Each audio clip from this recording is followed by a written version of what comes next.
Hello, আসসালামু আলাইকুম। সবাই কেমন আছেন? আশা করি সবাই ভালো আছেন। তো এই শীতে প্রচুর চিতই পিঠা আর রাস্তার মোড়ে অনেক ভর্তা পাওয়া যায়। তো আজকে আমি সেই একটা ভর্তা রেসিপি শেয়ার করছি। তো আজকে সরিষা ভর্তা করে দেখাবো। রাস্তার মোড়ের যে ভর্তাটা আমরা খেয়ে থাকি, তো এই ভর্তাটা ভীষণ ভালো লাগে খেতে। তো ভাবলাম আপনাদের সঙ্গে শেয়ার করি।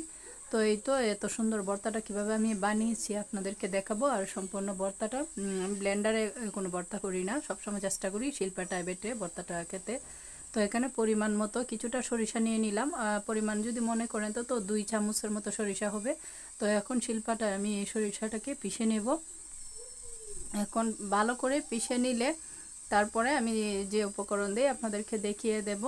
তো যারা আমার পেজে নতুন, প্লিজ পেজটাকে ফলো দিবেন আর ইউটিউবটাকে সাবস্ক্রাইব করে রাখবেন, যাতে করে নতুন ভিডিও দিলে আপনারা খুব সহজে পেয়ে যান। আর প্লিজ প্লিজ আমাকে সাপোর্ট করবেন। আমাকে সাপোর্ট করলে সুন্দর সুন্দর রেসিপি আপনাদেরকে দেখাতে পারবো। তো এই তো এখন সরিষাটা বাটা হয়ে গেছে। এখন আমি পরিমাণ মতো এর মধ্যে সরিষাটা বাটা হয়ে গেলে আমি কিছুটা কাঁচামরিচ পেঁয়াজ, এখন পরিমাণ মতো কাঁচামরিচ দিয়ে দিলাম আর দিয়ে দিব 2-3 কোয়া রসুন।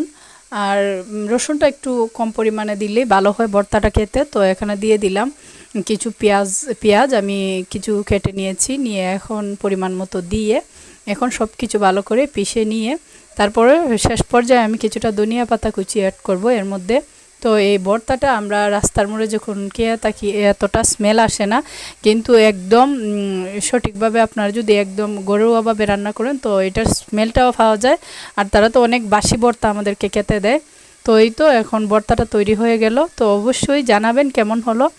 আর আপনারা মনে করতে পারেন এটা ভর্তা, আসলে ভর্তা রেসিপি অনেকে কিন্তু ভালোভাবে অনেকে জানেন না। তো আমি চেষ্টা করি যে আমি সহজ সহজ যাতে জিনিস আপনাদেরকে দেখাতে পারি। যারা ব্যাচেলার আছেন ভাইয়েরা, তাদের জন্য অনেক সুবিধা। তো এই তো ভর্তাটা তৈরি হয়ে গেছে। সবাই ভালো থাকবেন, আমার জন্য দোয়া করবেন। আল্লাহ হাফেজ।